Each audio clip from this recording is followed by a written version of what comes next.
Hi everyone, welcome back. So in this video, we're continuing to talk about our fundamental building blocks of programming. And the next concept we're going to introduce is this idea of conditionals. Conditionals basically allow us to ask questions in our code. They work basically kind of like in English, well, almost. We're going to use the keyword if to ask questions in code, and that's going to allow us to create some branching. There's only one catch though, is whenever we're programming, we're going to have to think about ways that we can formulate questions such that they only have a true or false answer.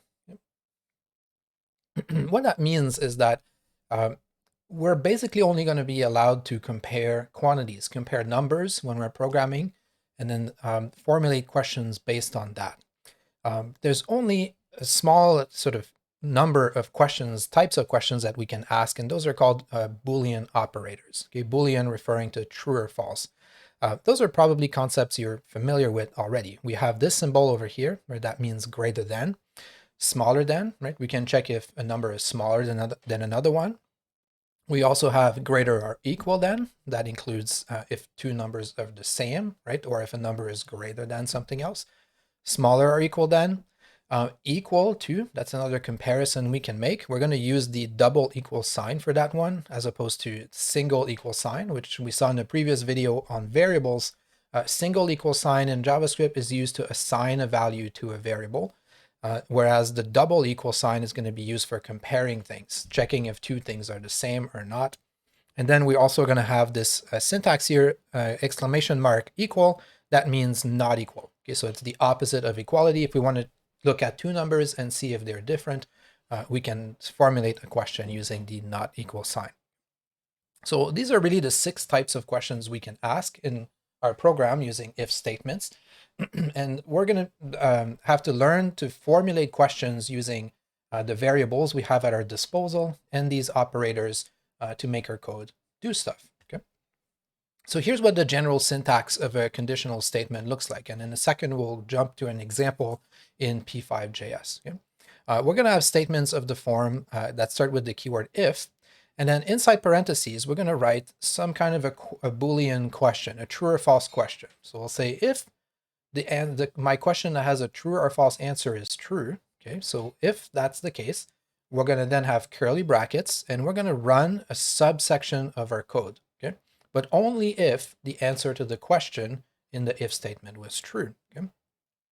Optionally, we'll be able to attach to this if statement an else branch, right? So the else branch is going to allow us to create kind of a Y-shaped junction, like a split in the road, a fork in the road, where if the answer to the question was true, we go into this section, and if the answer was false, we fall back onto the else section. We run this code instead. So always either this or that, never both. Okay. So an if statement basically is going to follow kind of like a flow chart that looks like this, right? We're going to have a condition, and if the condition is true, if it's true, we're going to run some code. Okay. And then the program is going to continue. If the condition is false, it's just going to skip over that entire if block altogether, and the program is going to continue. If we have an if-else structure, it's going to look like this. We're going to have a condition that we're going to define. If the answer is true, we're going to run a specific portion of our code. Else, if the condition is false, we're going to run another portion of the code, and then the code will continue at the same point afterwards. All right. So let's go and jump to an example here. So I've already created a sketch here. I've named it something. I'm saving it. And let's start by window width and window height over here. Just I like to always do that so we have a little bit more space here for our example. Okay. And let's make this background just a slightly darker gray, a little easier on the eyes. So we're going to start practicing our if statements. We're going to do something really straightforward. So we're going to write a little program that's going to draw a big rectangle on one half of the canvas window here, only if the mouse cursor is on the left side of the canvas. Okay? And if the mouse cursor is on the right, it's just not going to draw that big box. So first, let's start by just drawing that rectangle. So I'm going to draw a rectangle The coordinate we give rectangles is their top left corner by default. So I'm going to start from 0, 0 over here. And then I want this rectangle to be half the window. So the midpoint here, I could try to guess it, or I could say width divided by 2, right? So width divided by 2 is half the width of my window. And if I just give it one value, it's a square, right? But I would like that one to extend down to the bottom here. So I'm going to give it a second value, the height. Okay. So height of the window is going to be the height of my rectangle.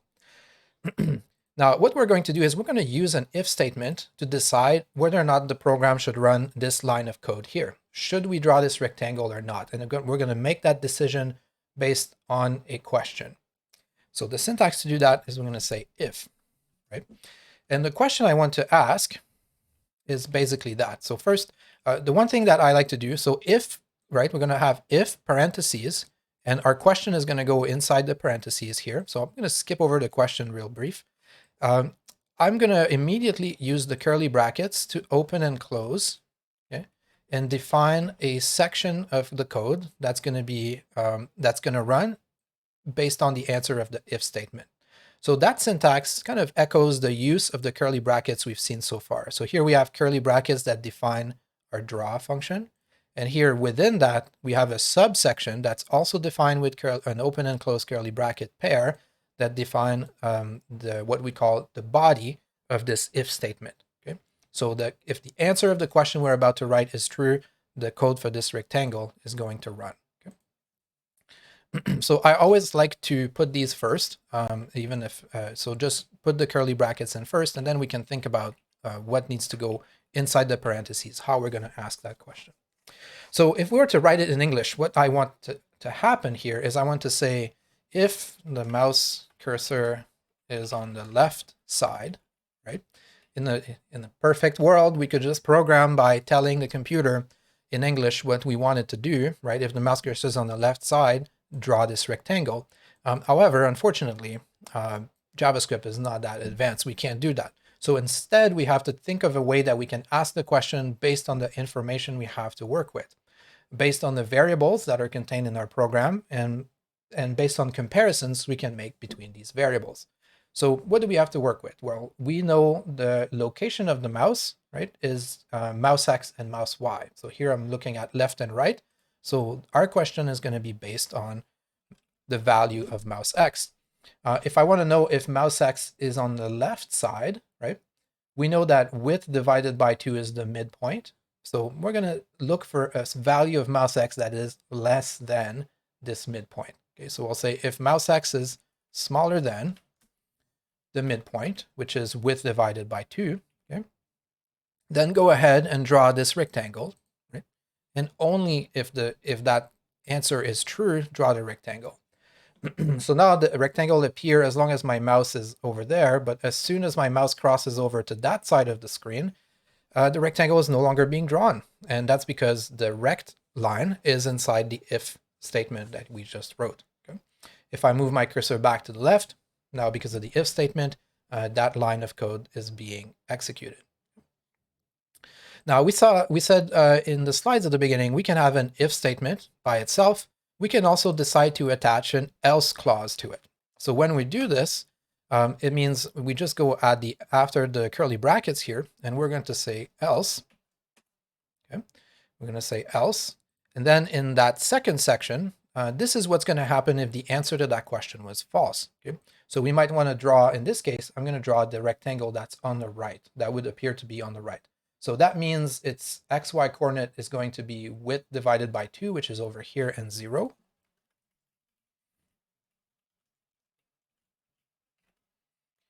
And then its size will be the same as the other one. So out of laziness here, I'm just going to copy and paste. Oh, I forgot my semicolon up here as well. So now I have an if statement that has an else clause, which means my code here has a fork in the road. It will either run that line or that line, depending on the answer to that question. Oops, and I made a typo here with th. Okay. Here we go. Cool. So now this is nice because previous to knowing about conditionals, our programs could ever only do one thing and one thing only. But now with conditionals, we can start to scaffold interactive programs that will do some code only some of the time based on whatever conditions we decide need to happen. Here, I'm creating conditions based on the mouse cursor because we have it available and it's easy to kind of play with and interact with. But we'll see down the road, we're going to use conditionals for all kinds of questions that we're going to ask as our program runs. We're going to monitor the values of variables and then make decisions based on what happens to these variables in order for our code to do one thing or another. Okay.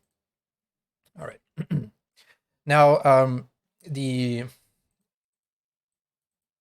okay. So moving on, we're going to look at some slightly more complex forms of if statements now. So this is kind of our basic vanilla if statement. We ask a question and then we do something and maybe we add an else clause to it. Okay? But there are times where a simple question is not going to be enough. Okay? For example, imagine if I'm going to take out the else clause here.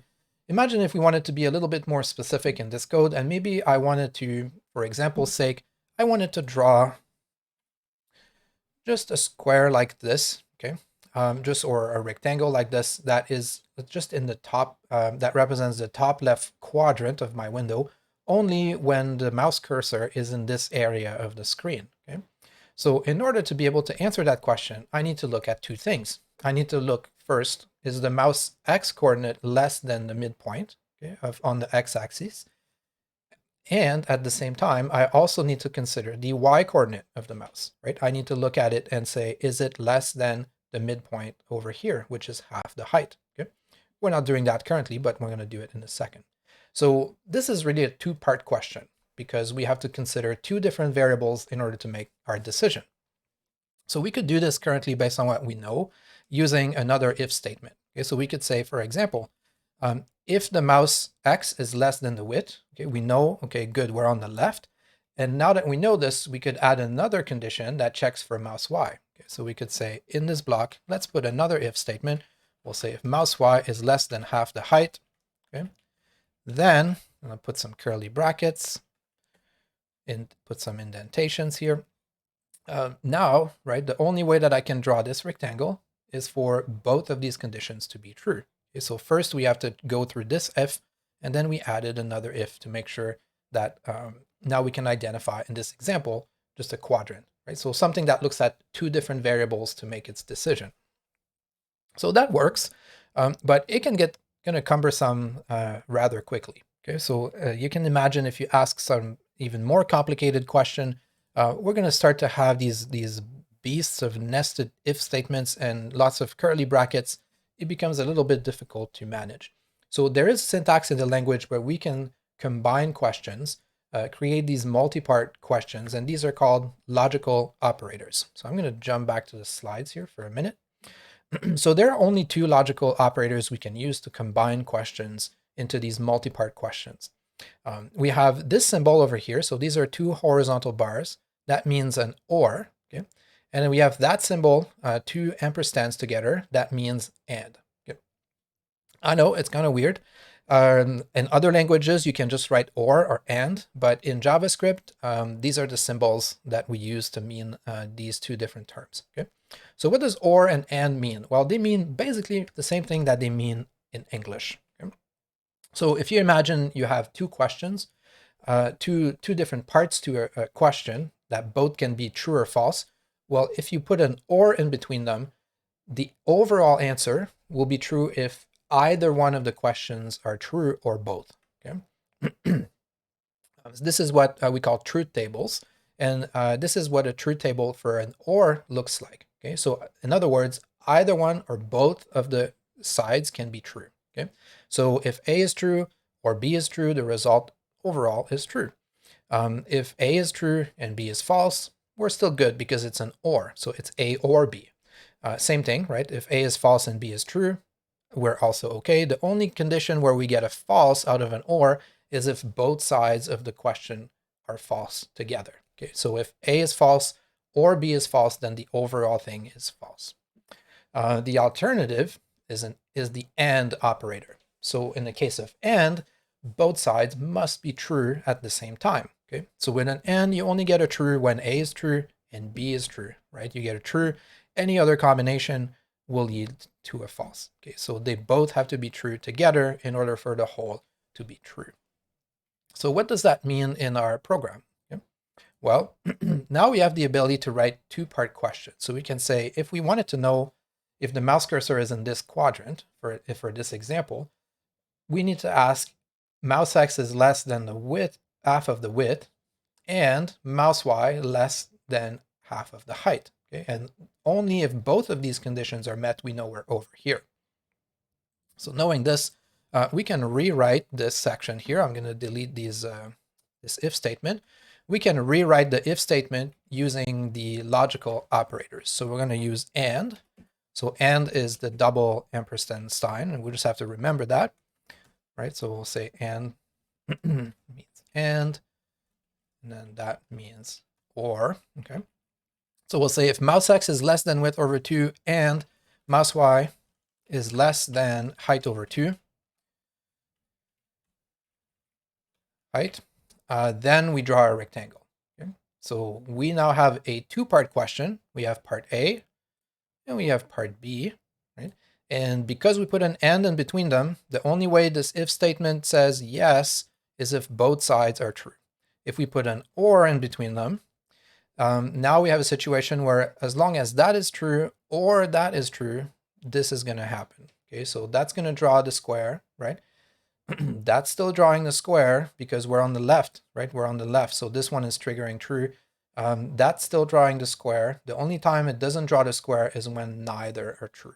Okay, so depending on what you want to do, and or is going to be the right logical operator to use. And oftentimes, if you just kind of say the question out loud in English, naturally you will use either the word or and to describe it. So it's going to be pretty obvious to figure out which one you need to be using. Just as a little parenthesis here, I've kind of messed up my formatting a little bit because I had a nested if statement that I deleted. Remember, you can always go into edit and then click tidy code if you want to bring all the indentation back into what, kind of the optimal state. Okay? By indentation, I mean the spaces that we're creating. So every time we enter a new block of code, by convention, we want to create some indentations just to make the program a little bit easier to read. So here we're entering a new block of code, so we indent its content. Makes it a little bit easier to follow the progression of the code. Okay. All right. So this allows us to write multi-part questions inside our if statement. We can also create if statements that have more than two branches, more than an if-else, right? And the way that we do this is we can create an else-if, okay? So I can ask another question and attach it to this if statement. So the way this works is it's going to first go into this if, check for this answer, yeah? Ask for this question. If the answer is true, it's going to run that code. And if it's false, it's going to go to the next question, the next else if. Okay? So here, for example, we might want to create a situation where we draw, let's draw the next quadrant over. Okay? So we're going to say draw a rectangle at width over 2 and 0 that has the same size as its friend here. But we're only going to draw that one if the mouse x coordinate is greater than the width and the mouse y coordinate is less than half the height. Okay, in other words, if we're in the top right quadrant. Okay.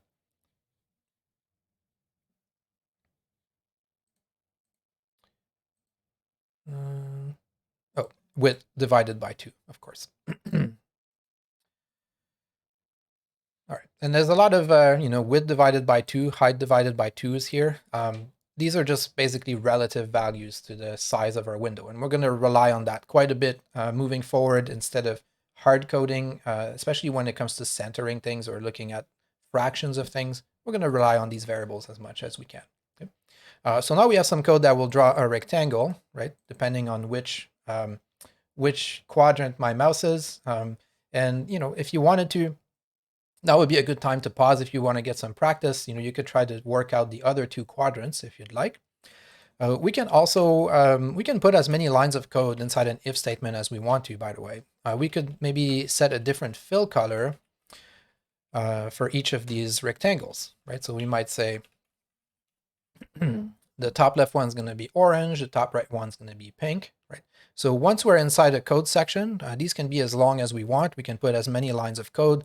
And the defining factor is that all of this section, this entire section, is only going to run if the conditional was true. Okay.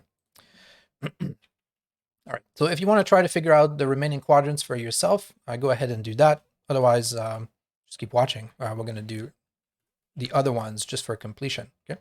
So the bottom right quadrant, right? This would be a condition where mouse x is less than half the width, and mouse y is greater than half the height, because it's got to be on the bottom.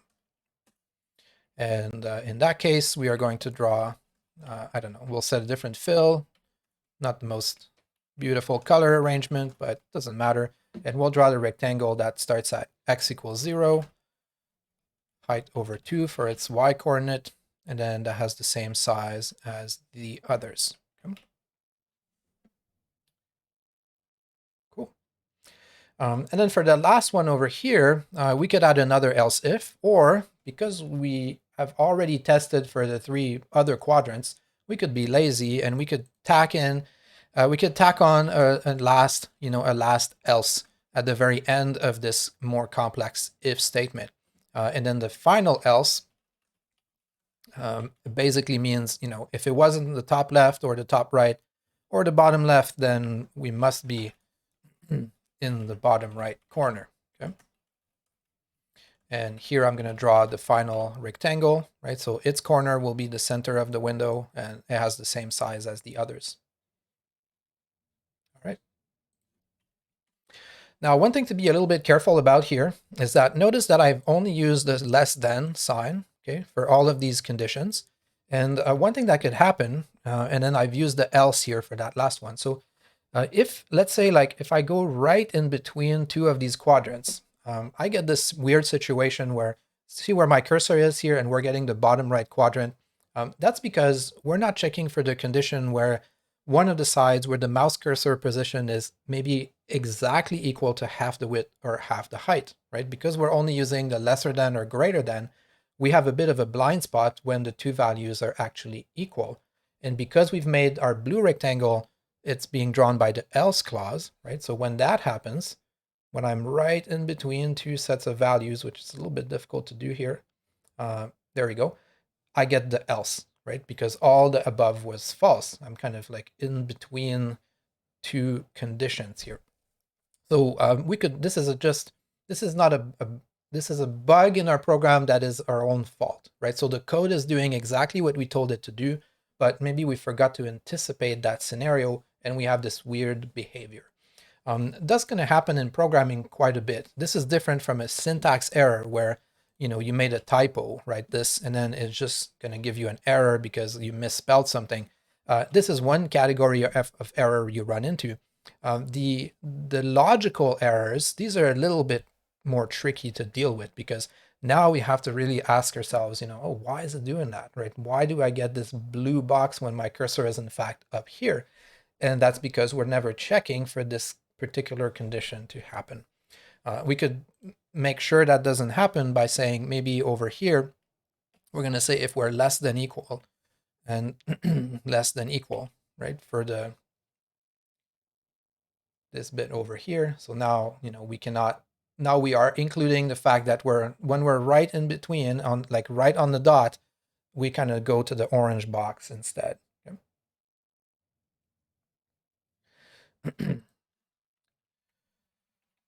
And I believe we should probably put one down here as well, just in case. So anyways, so the if statement is going to basically do exactly what you told it to do. And the question becomes getting good at figuring out how to ask the questions based on the values and the quantities that you have to work with. All right. So we're going to leave it at that for this conditional example. And what we're going to do next, we're going to have a couple more videos this week Now that we know about variables and we know about conditionals, we're going to look at how we can combine them together in one program to kind of create maybe a little bit more of an interesting motion for our circle from the first example. So I'll see you in the next lesson.